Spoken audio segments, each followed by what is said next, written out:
Welcome to Hadar's Web, a podcast featuring community conversations on spirituality, healing, justice, and art. My name is Hadar Cohen. I am your host, and I am delighted to invite you to my relational web.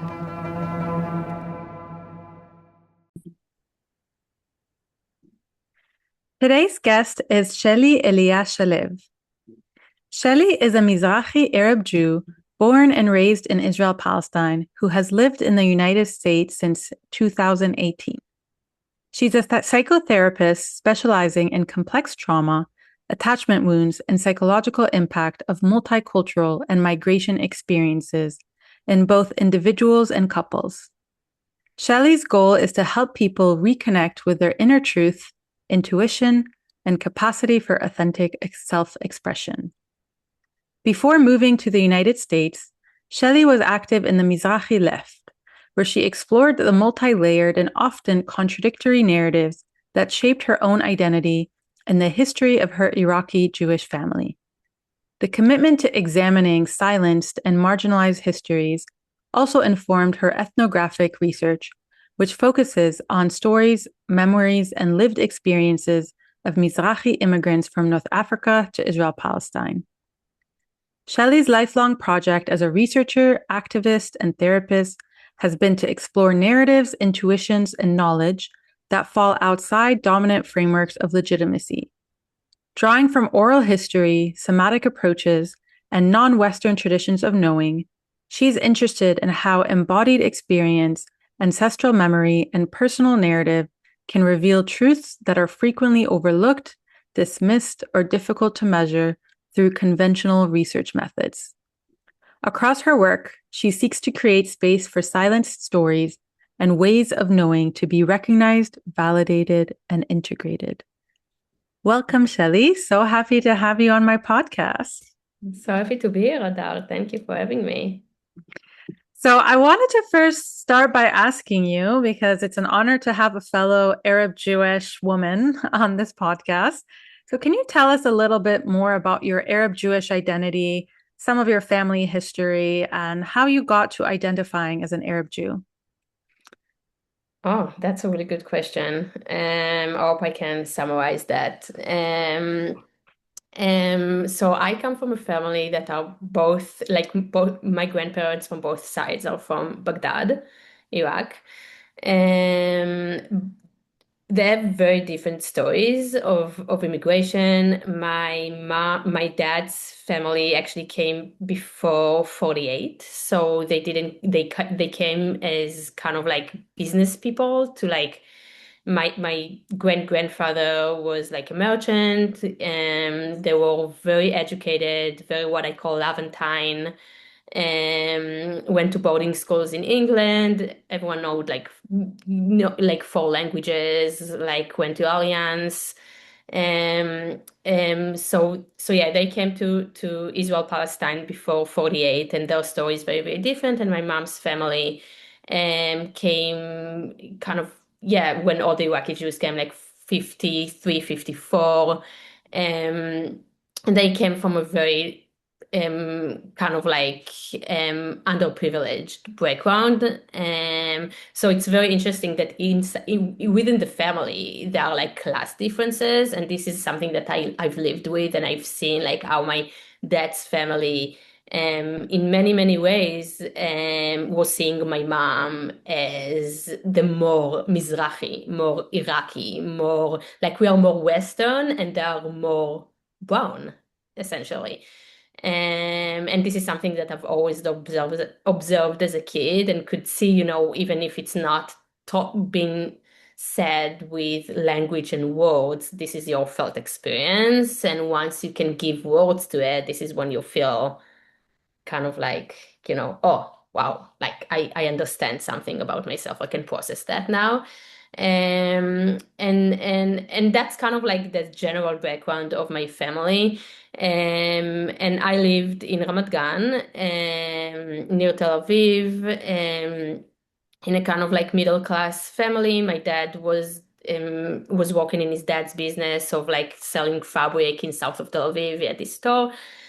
Um, and a very kind of like Ashkenazi environment. For my mom, what was very, very important to her entire life is like upward mobility. So I'm first generation to go to college, and for her, like education was like everything. Like no matter what, like you need to know English, you need to be well educated, and this was like her life's project. So it's kind of like coming from that, from my mom's kind of like wanting this upward mobility, we found ourselves a lot of times in a very Ashkenazi environment and being the brown kids in those environments, which wounded me tremendously, something that I kind of like came to understand only later in life and how it has impacted me. And how, yeah, so going back to your question on how I came to identify as an Arab Jew, when I'm again the first one in my family to go to college, and also like the one who decided to go and study humanities, which was something that is like unbelievable. Like everyone like, what are you doing? And I'm like, I have no choice. Now that I kind of thinking back, I'm like, I don't think I had any choice. I needed that for my soul, right? Like I needed to understand something that I didn't know what I needed, but I knew that I needed to understand something. Um, so I went to Tel Aviv University, and it was a cultural shock. I could not believe that so many privileged kids even exist in Israel. And and a lot of microaggressions, a lot of racism, and then I came into understanding the system that I was living within, understanding power dynamics, understanding that hey, we are Mizrahi, which is something that was never said. Like no one has mentioned this word. Like it was not a word mentioned in our family. Everyone knew except of us, except of me, right? Like when I had friends who are Ashkenazi, there was microaggressions and it was racism, and then years later, we're like, oh, okay, now I know where it comes from. I'm actually Mizrahi. I'm actually like something else. I'm not the ruling class, and they are the ruling class. And when I came to university, this is like when I started in Tel Aviv University and started like to take classes in like history and gender, and understanding that like understanding the system, understanding power dynamics, and kind of like getting to know some of my back then my mentors and professors. Things started like light bulbs, one after the other, layers of understanding started to like shedding those layers, right? And starting to kind of like peel away those like cloud, and understanding like what is, yeah, who I am, my identity. And then I got a scholarship to NYU to study. It was a program called Voice for Peace, I think. It was Israelis and Palestinians coming together. Um, and something that I don't think it exists now, obviously. But back then there was this hope. And it was very disturbing because the assumption was that there is no power dynamic and we are all the same and we can just be friends and everything is going to be okay. But there I could decolonize my identity. Over there, I met like, people from the Middle East. I met Arabs. I met people. I it's hard to understand what does it mean to decolonize my identity, right? Like it's kind of like thinking about it. I'm even like, how do I explain that? I could listen to Arabic music. I could see fellow Arabs that are not from Israel, Palestine, that are like me. Like that's not something that you kind of like was even available when you lived like in, just the suburbs of like of Israel.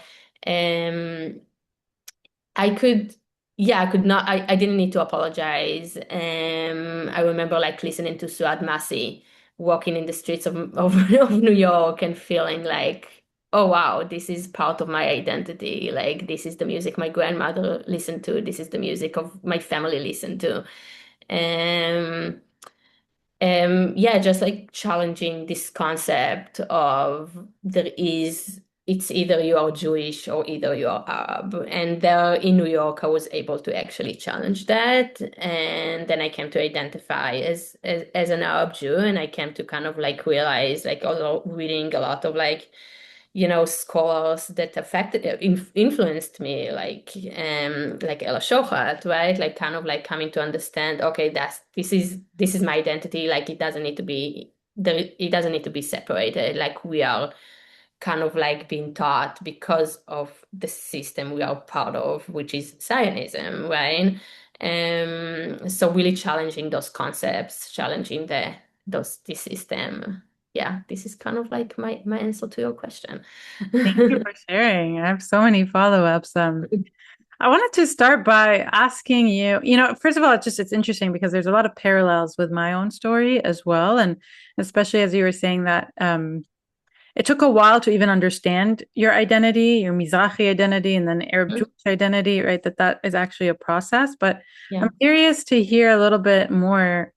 You said kind of in when you were growing up as a child, like you were very wounded by the kind of larger Ashkenazi culture. And I'm just curious to hear a little bit more about what that wounding was like, and also like what was this sense of being at home with your Iraqi Jewish family and then going out into Israeli society? Like, was there kind of this private public? Like, how did you navigate this kind of identity shift between being at home in an Iraqi Jewish home and then being in a kind of mainstream Ashkenazi world? Yeah, that's a good question. I feel like there was a lot of shame around who we were. Like, so, and I think now when I'm thinking back and from what I'm doing now and understanding my own trauma and family trauma, I think we were stripped of our culture, essentially. I think we were, especially as Iraqi, that really strived for like upward mobility, that was even worse. Like we're even more stripped from our culture than maybe other Mizrahi families that could actually live their like not apologize less, maybe, right? There is no um but I think like my mom comes from a very, very dysfunctional family. And my generational trauma comes from there, and like a very, very broken, dysfunctional family with a lot of abuse. So I got to know my grandfather who was Masorti, which means like he was religious, but not an Orthodox Jew, something that, something that is very unique to the Middle East, and for Jews that coming from the Middle East, being able to hold this flexibility in his identity.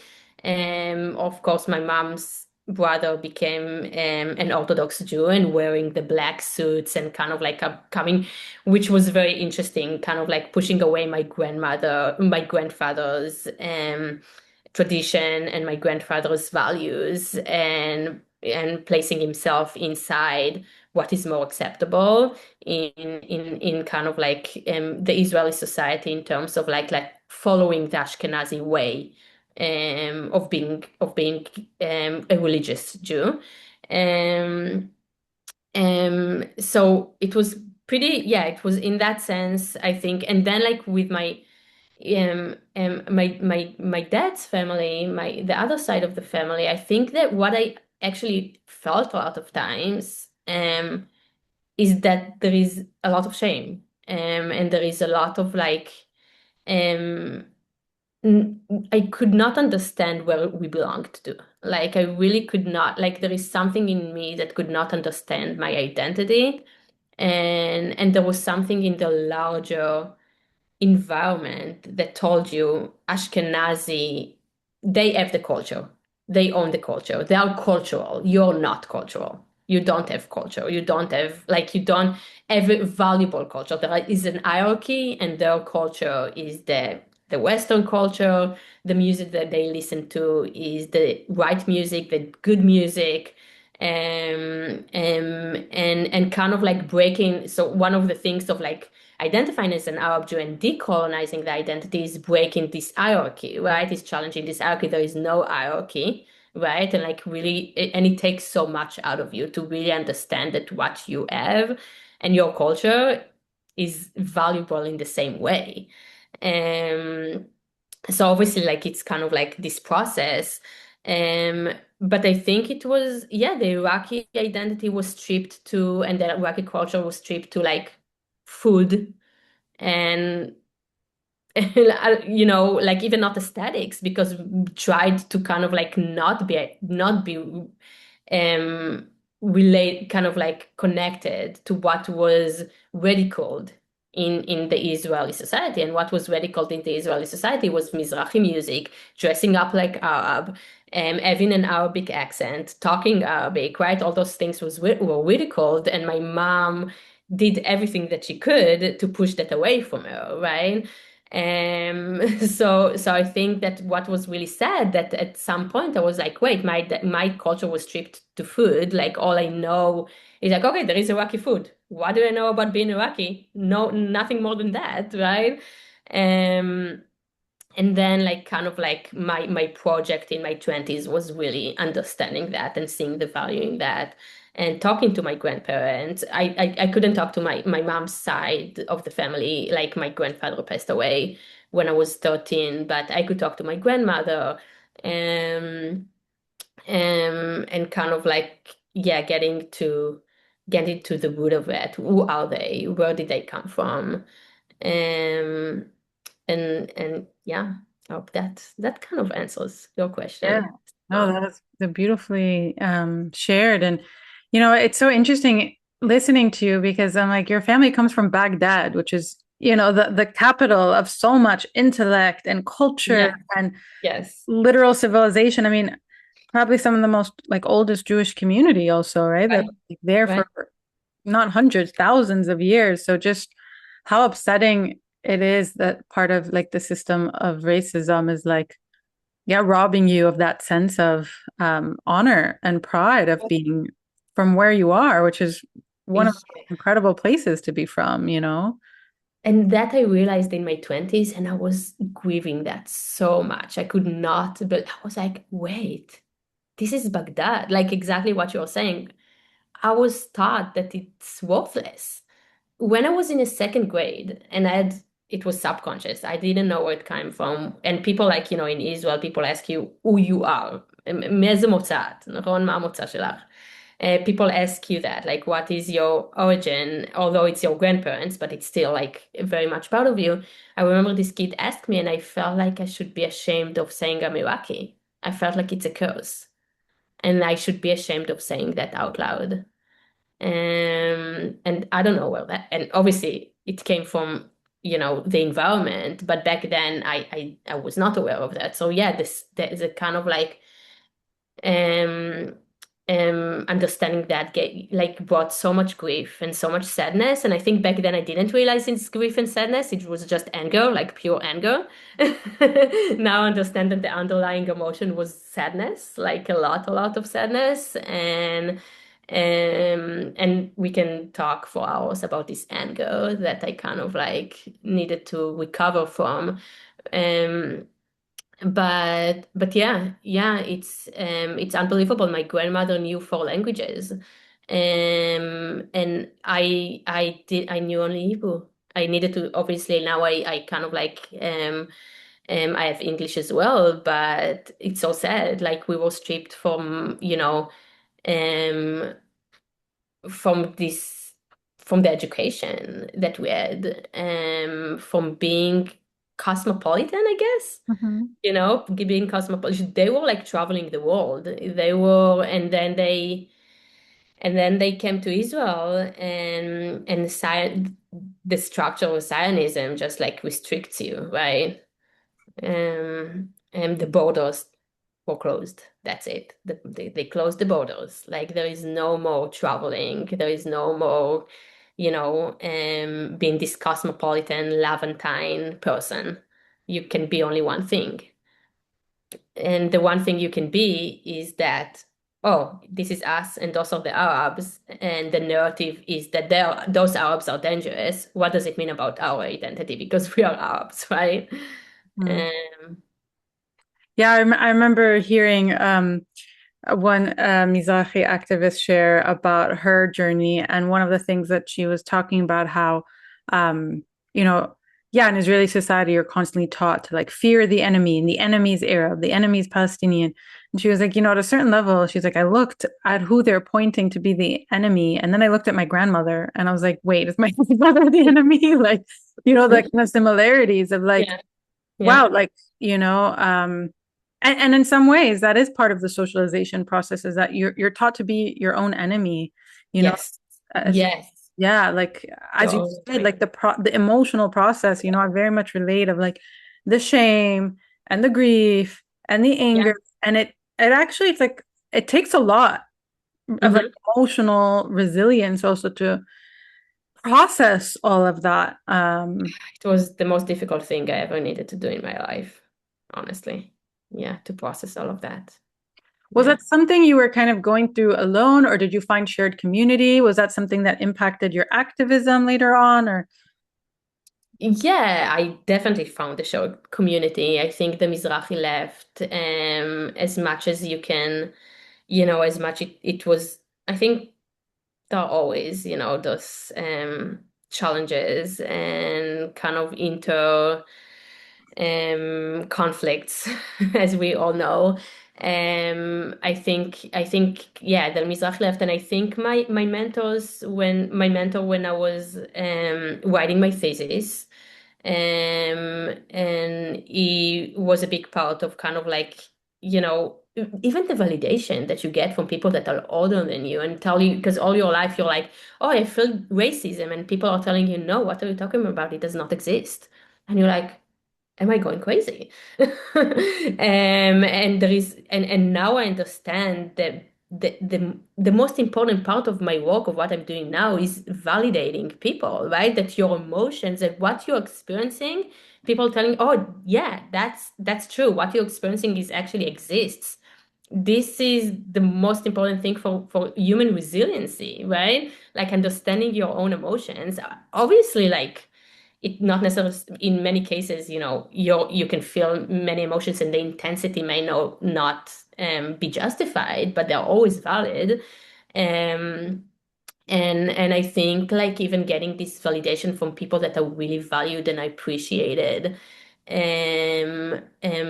you know, realizing that, oh, what I'm experiencing is exists, and kind of like starting to read all those very amazing Mizrahi scholars, like Ella Shochat and Sami Shalom Shitrit, and getting to be part of that culture, which is like few people in Israel. It's not so many people when you think about it.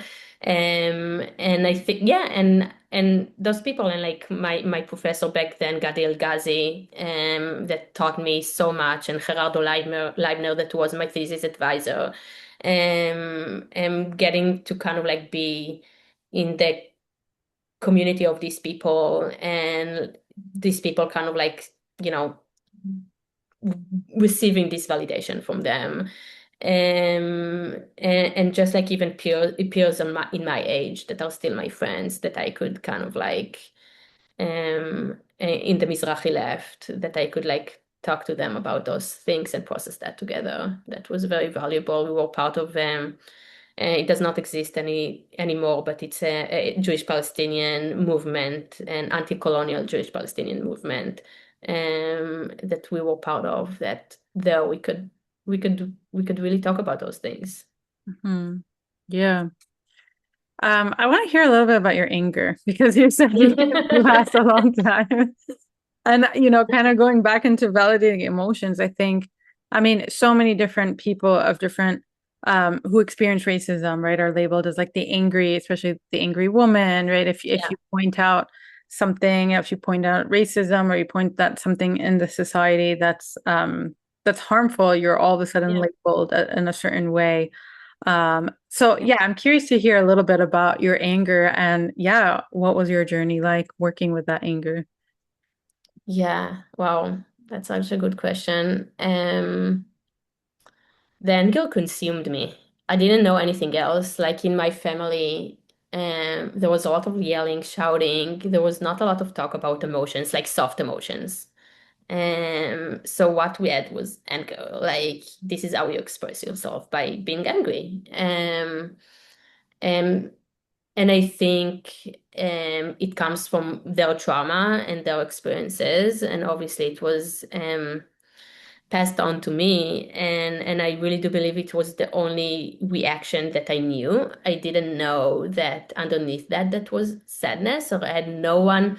I think like I didn't have a good healer or therapist to be able to tell me this is what you're experiencing is valid and allow me to be safe and then explore the soft emotions. So I always needed to be in defense, and the anger was my defensive mechanism.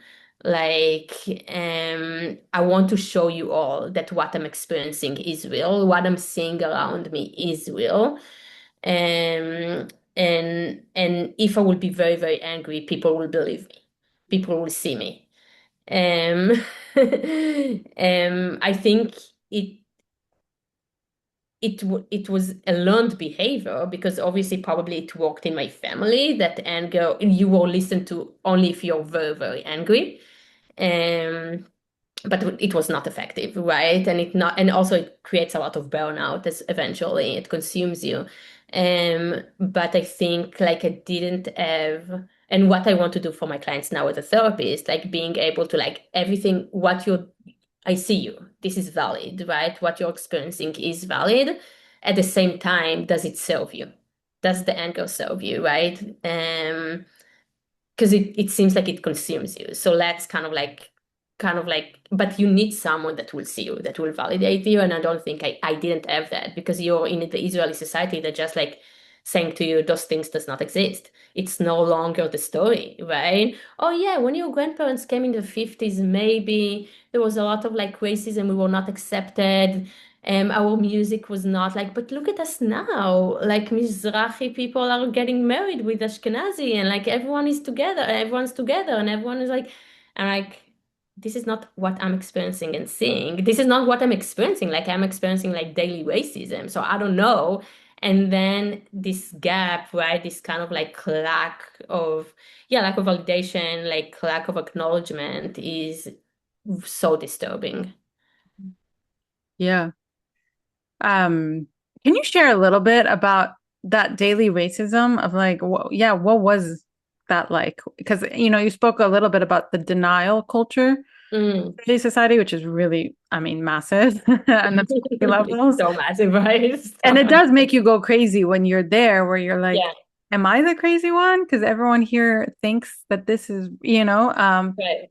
But yeah, just because I also share that that sometimes, I mean, especially in the Mizrahi community, right? Sometimes you're in the activist circle and everyone's just talking about how racist this society is, but then you go into the society and they're like, "There's no racism here." Like, look, Yeah, now we listen to this music on the radio, and yeah, um, yeah. yeah. If you want to just share a little bit about how that Um, racism functioned for you. It's now there is a name for that. It's microaggressions, but also honestly, it's like stirred up racism, right? Like when you have a professor that is commenting on your appearance, and when you have people that tell you, "Oh, this person likes you because just how the way that you look, because you look exotic." Like it's all the time. Like growing up, there was this label of ours, right? Like the Mizrahi man the macho Mizrahi man, right? And you hear your friends mocking this those those kids, and then she tells you, "No, you're not like them.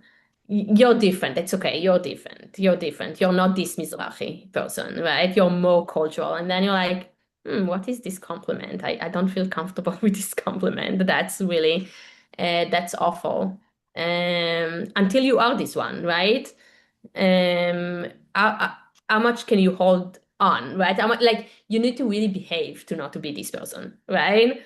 At some point you're not going to behave, And then will this person accept you, right? Or you will become the ars, you will become the frecha, right? Those like derogatory kind of like racial slurs that are so common, but and there are racial slurs directed towards Mizrahi individuals.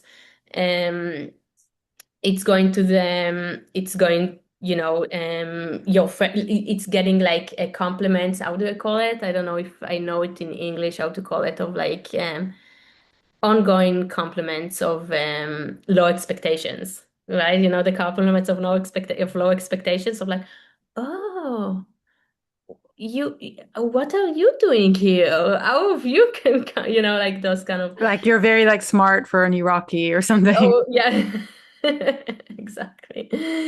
Especially when you're young, now it's so different, and I don't want to forget that because now you get you. Now it's so different. I have two masters. I'm a therapist. I live very comfortably. But when you're in your early 20s, you're so vulnerable. Yeah. You're so, so vulnerable for even comments from people you're dating, from men, of like, oh, what, like, you're not cultural, or you're not, like, you're so, so vulnerable. You are kind of like, and people say those things to you more than they would say now, right? Because young women are really vulnerable to that. And I feel like now, and this is something that is, and I saw how it's like, kind of like I see it less and I experience that less as I get older. Hmm. And people don't say the same things that would have said to me when I was in my early 20s and when I was a kid, right? Well, you Um, also have more credentials and now we're in America. So now you also Yeah. have Oh, very different. I don't know.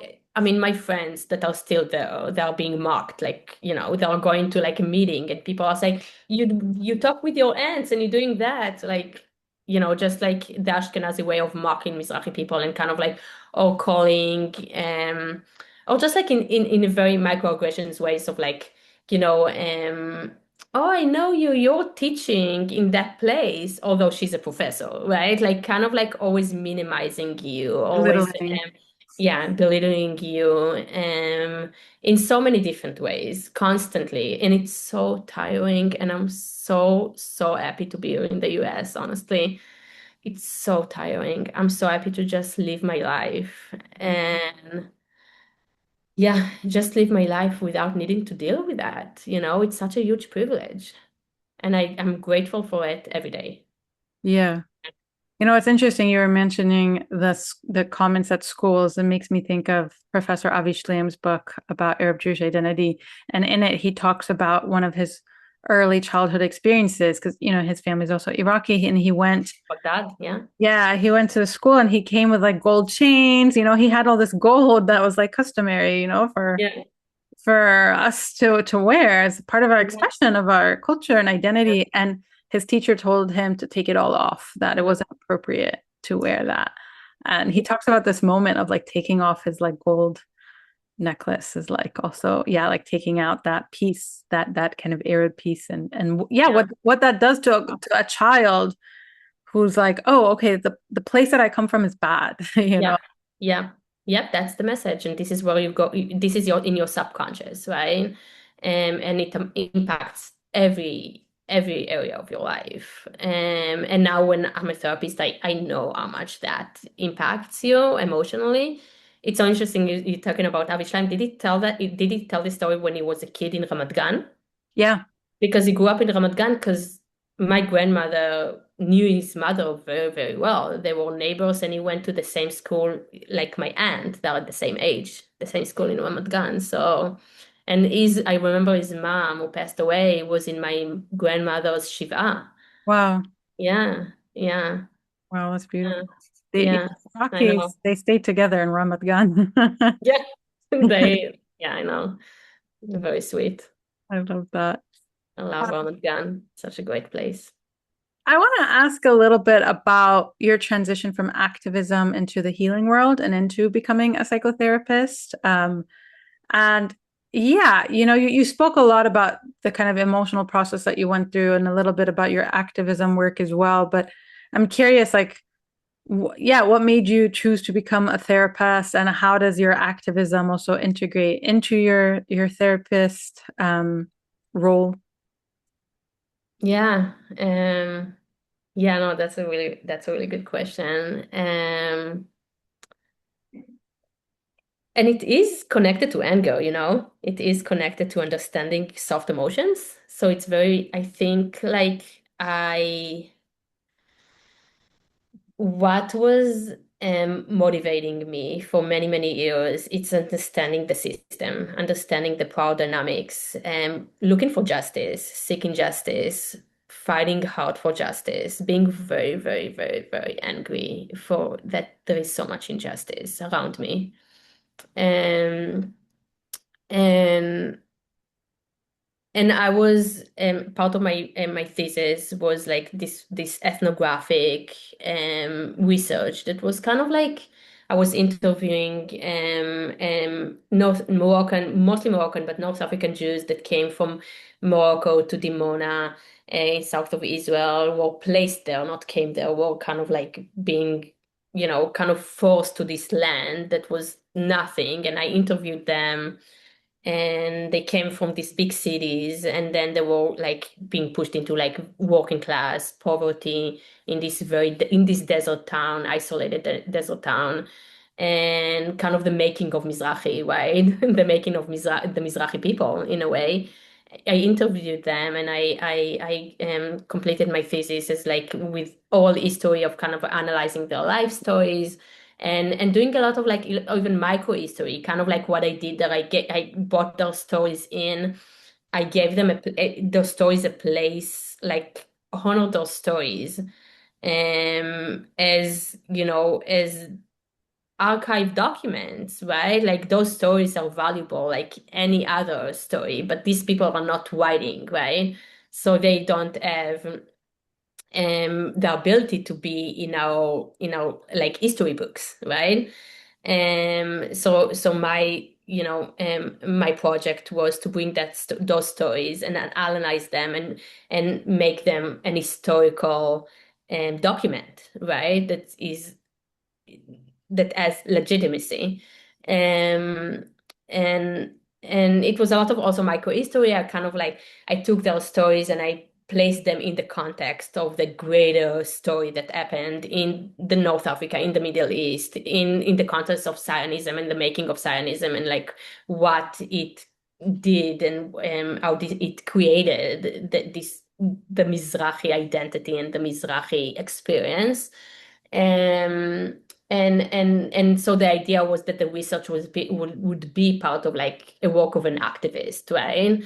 Like challenging those systems. And I think I was writing like I was now that also like I am realizing that I have ADHD and I'm neurodivergent. I kind of like now understand how my big emotions could sustain me. Like I was very kind of like my limbic system was overworked, right? Like, and it was not sustainable. Like this kind of like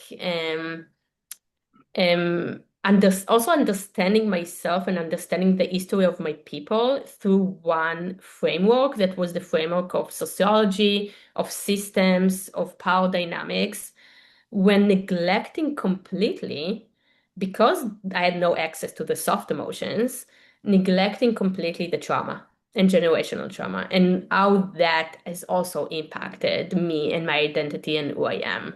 And since I didn't have any healer, any therapist that could take me through this process of like, hey, I see your anger, but let's also talk about the trauma, right?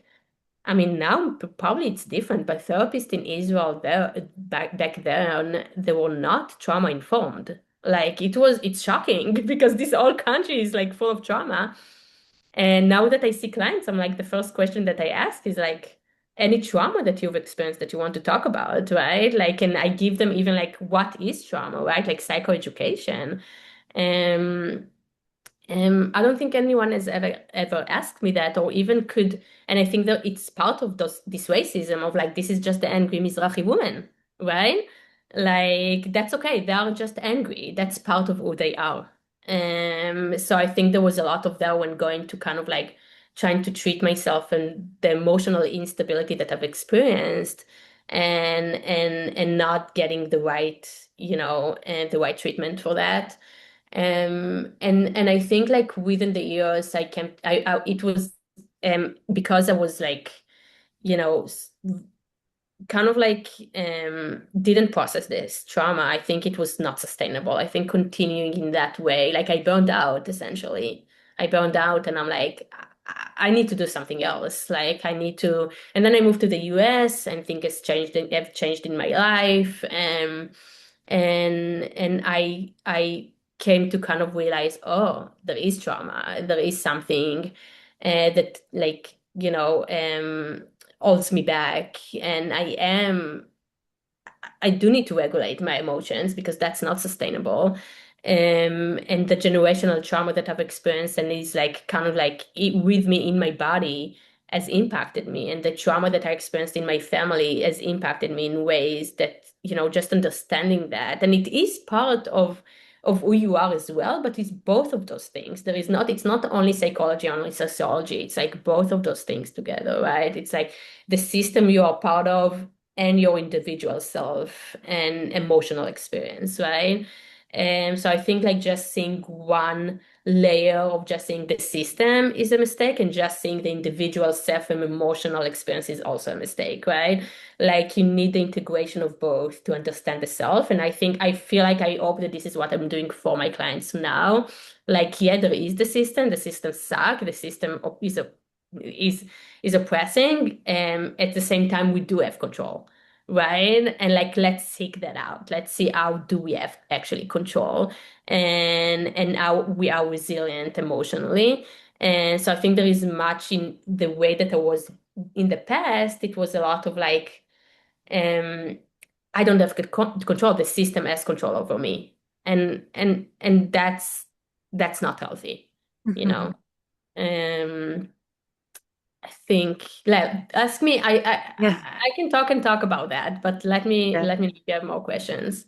Well, I was gonna say that, this conversation is really exciting for me because, part of what we are offering together is a container for Arab Jewish healing for people Yeah, who are Mizrahi or Arab Jewish or Middle Eastern Jews who do want to do some of this healing work because it is really it takes a lot and it's hard to do it alone. And you do yeah, need to also have, as you said, like your political reality validated. And yeah. so often for us, we haven't had that Mhm. space. Like we're just kind of like squeezed in the edges and then we just like fall down. Right.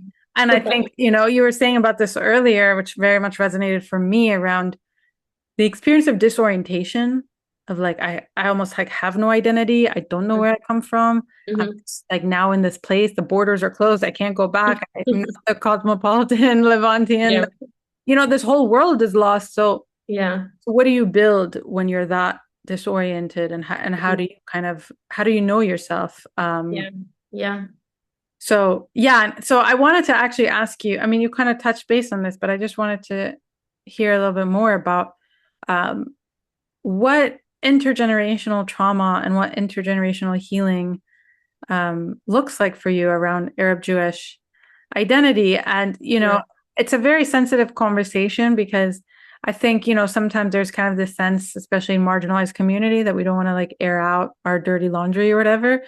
But, also from my family experience, from what I've seen, abuse is very, very common yeah, Mizrahi families. And, to me, that is part of like the racial trauma. And not just in the Mizrahi community, a lot of people who've been racialized, it ends up impacting the family system as well. yeah, So just curious to hear your thoughts about that. yeah. How does it look like? How can it look like? Or also I how you think experienced it. Yeah, yeah, yeah. I think what you just said is so important. Like what you just said about the abuse. um, is is inside the community, inside the families, right? It's kind of like and it's very interesting what I showed about my mom and my dad both coming from like, different class in Baghdad, right? This is where the Western system hierarchies are going into our communities, right? Like when we turn against one another and when more brown and less brown actually matters, right? Like being a white Iraqi, it means like white skinned, right?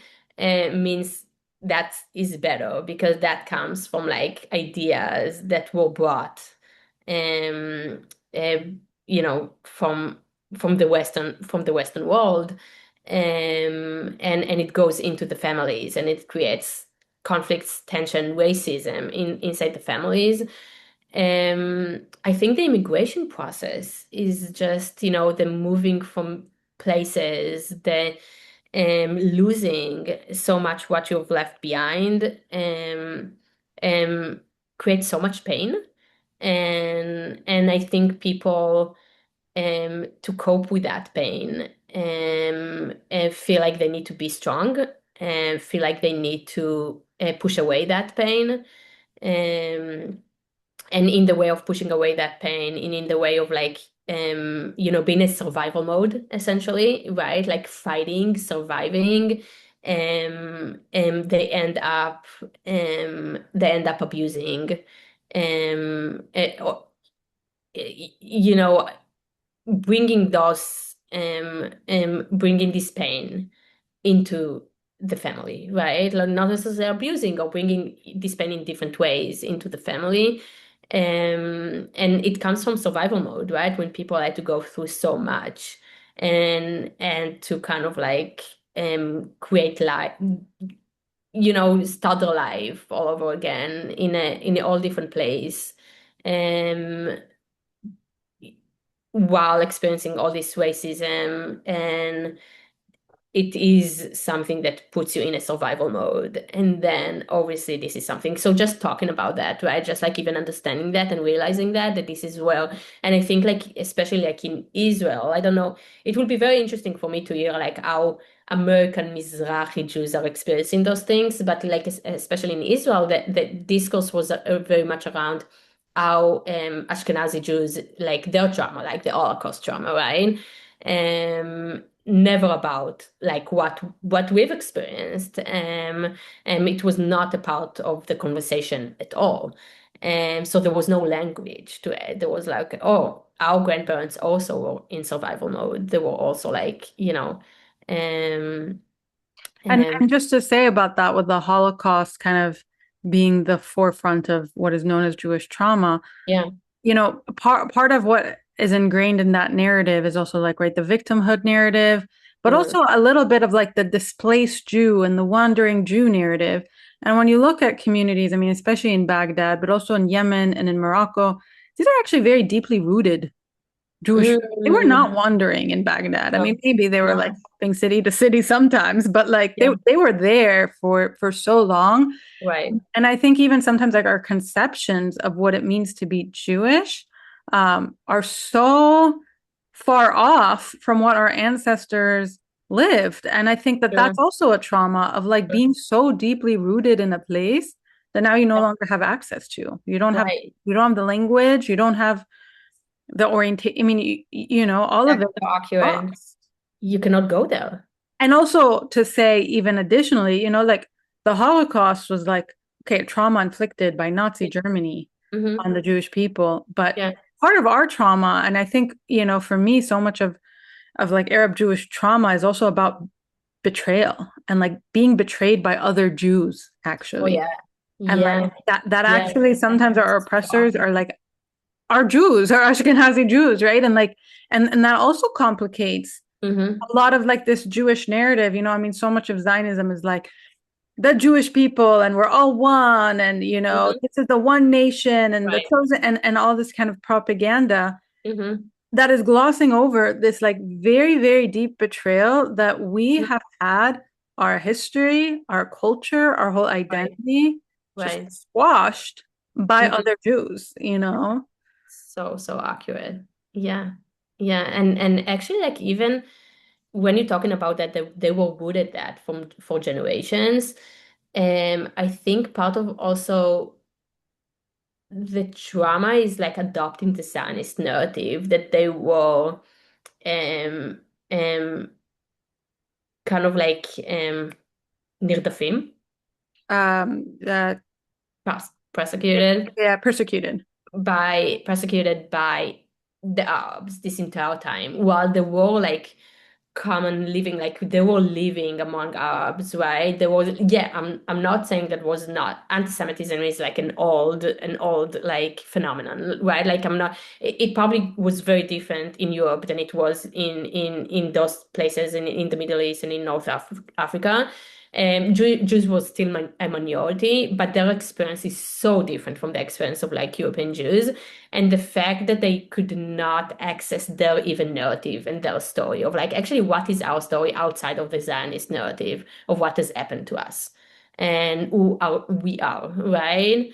And that is not even when you look into the historiography of this region and of that story, it's not being told, almost not being told. The story that is being told is through the lenses and through the framework of Zionism. We are persecuted. We needed to run away. We needed to come to Israel and to be saved. How do you explain that to yourself that you are actually that story is obviously much more complex than that, and also you are not saved in Israel, you're still experiencing, and even more, much more, the oppression that you've experienced in your country of origin, right? Um, how can you build? Because I think like the Mizrahi, a lot of times the Mizrahi desires to belong, right? But to belong, you need to push away and you need to let go of so much, right? Including your like your own story. Um, so yeah, I think that's. Yeah.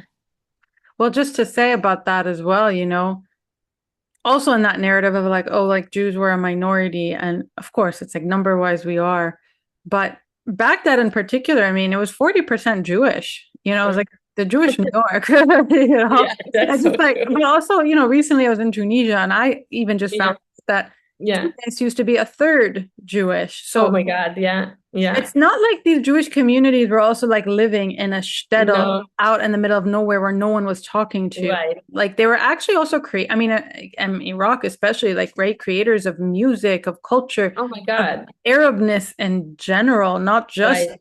Jewishness. And No, uh, no, they were part of the culture, right? Yeah, yeah, and I think that also is like so. I mean, especially musically, of just like wow, like yeah, we're not just Jewish, we're also mhm, Arab, right? Like we right, contributed to the right. Arab world as well. And Yeah, that's a big part of our story too. right, right, right. Yeah, I'm thinking about when you're saying that even like the Moroccan Jews that were spread out throughout like all Morocco, right? Like from the villages and big cities, they were like the biggest Jewish community, that later came to Israel. Um, they were in an integral part of the life in this country, right? Yeah. Yeah, Yeah. And also allowed for the diversity of you. As you said, I actually have a very similar background of like one side of my family very much coming from like being on the land, like not like coming from an oral like Kurdish tradition, where yeah. dad's family is like from Aleppo, from Jerusalem, right, from cities, Thing, right. More multiculturalism. affluent. Yeah, yeah, yeah. Yeah, speaking also five languages. So Yeah. also that there was like this big variety of Jewish life. It wasn't just, one thing, but it was Right. so many different forms. That's so true. And then they're kind of like being reduced to one, Yeah, right? Yeah. yeah.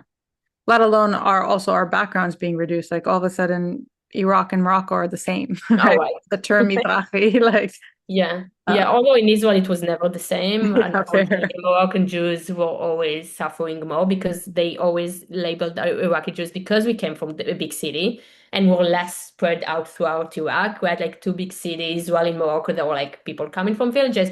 They were like the Iraqi Jews were considered like the Ashkenazi of the Mizrahi, which is like so embarrassing and so, but also like very aware of of my privilege also in these countries coming from being Iraqi and not Moroccan, right? Like that gave me privilege, and that my last name was not my previous last name, Shaul, was like a last name that could be like Hebrew, like not something that is very labeled and very like connected to like very Moroccan last name, right? That is like very Arab in many ways.